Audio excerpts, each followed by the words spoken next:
You know that person, the one who seems completely normal on the outside, but somehow struggles to make friends. Not because they don't want to connect. Not because they don't try, but no matter what they do, it just never seems to click. Conversations feel forced. Connections don't stick. And everyone else seems to be doing it effortlessly. And here's the strange part. That person might actually be more self-aware, more thoughtful, and more emotionally intelligent than most people in the room. If this sounds familiar, this might explain more than you think. Most people think if someone struggles to make friends, it must mean something is wrong with them, that they're awkward, shy, or just antisocial. But here's what most people don't understand. A lot of people who struggle socially actually want connection more than anyone else. They just don't want fake connection. They don't want shallow conversations. They don't want forced interactions. They want something real. And the real issue isn't desire. It's how their brain experiences social interaction. And once you understand that, everything starts to make sense. For them, conversations don't just happen. They continue long after they end. They replay what they said, how they said it, how the other person reacted. Why did I say that? That sounded weird, didn't it? They remember small details most people forget. A pause that felt too long. A laugh that felt slightly forced. A sentence that came out wrong. While most people move on instantly, their brain stays, analyzing, reprocessing, trying to improve the next interaction. And at first, this looks like insecurity. But underneath, it's actually awareness. Their brain is picking up on details most people miss. Tone shifts, micro-expressions, subtle reactions. It's like their brain is constantly running a background analysis, trying to understand how they're being perceived. But here's the problem. The more you analyze a conversation, the less natural you become inside it. Instead of being present, you're performing, and people can feel that. Not consciously, but enough to make the interaction feel slightly off. And over time, this creates a quiet pressure, where every interaction feels like something that can go wrong, and that pressure makes connection harder, not easier. They don't struggle to talk to people, they struggle to pretend. Small talk feels exhausting. The "how are you?" The "what do you do?" The conversations where nobody is actually listening. It all feels scripted. And the more self-aware someone becomes, the harder it is to tolerate that. They start noticing things other people ignore. Fake smiles, forced laughter, people saying things they don't mean. They can feel when someone is not being genuine. And once you see that, it's hard to unsee it. So instead of playing along, they disconnect. Not because they can't connect, but because they don't want to connect at a surface level. They want conversations that feel real.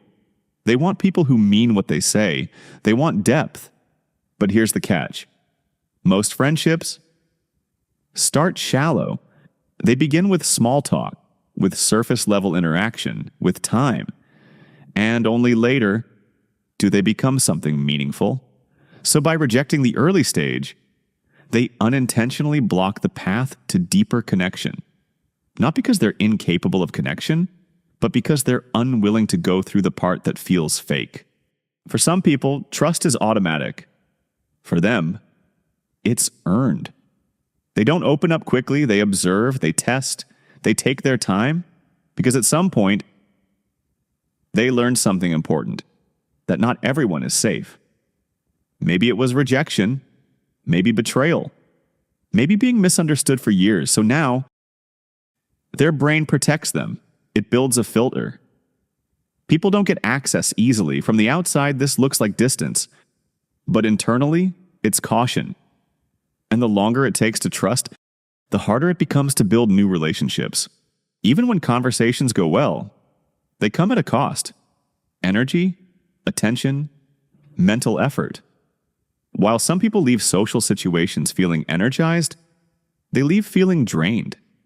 And not just a little tired, mentally exhausted, because their brain processes more. They're not just listening to words, they're reading tone, emotion, subtext, They're noticing how people react to them, how the energy shifts, what's being said and what isn't. They're tracking the conversation on multiple levels, and that takes energy, a lot of it.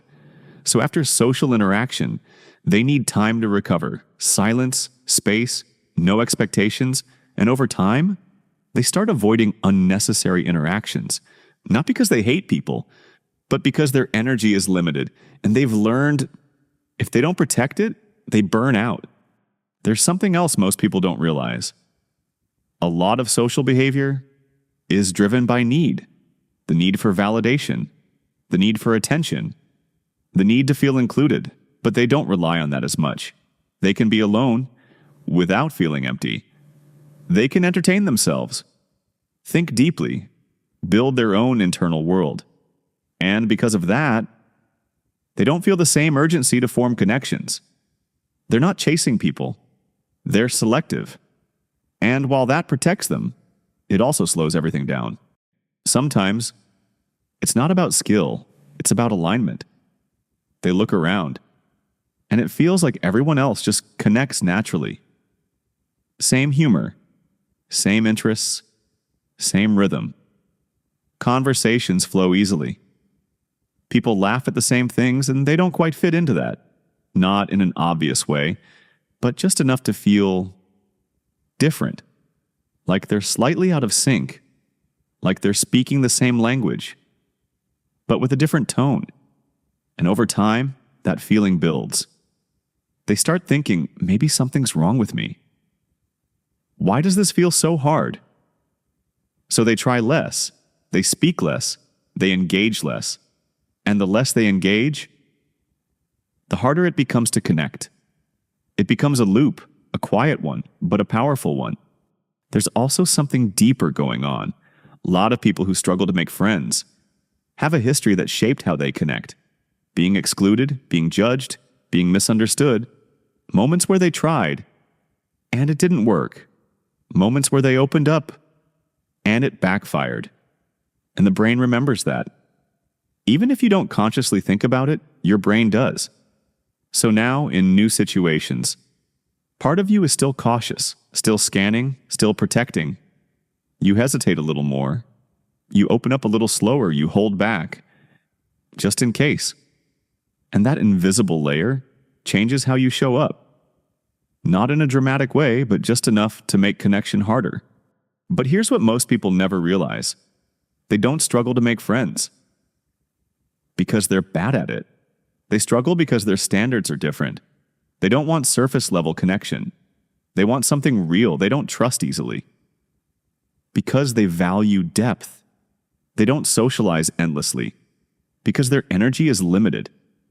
They don't open up to everyone because not everyone deserves access to them. And when you combine all of that, it doesn't look like strength. It looks like distance. But in reality, it's selectiveness. They're not rejecting connection, they're filtering it. So if you've ever felt like you're behind, like everyone else figured something out that you didn't miss anything. You're just playing a different game, a slower one, a deeper one. And because of that, you won't have many connections, but the ones you do build will be real. And sometimes that's worth the wait.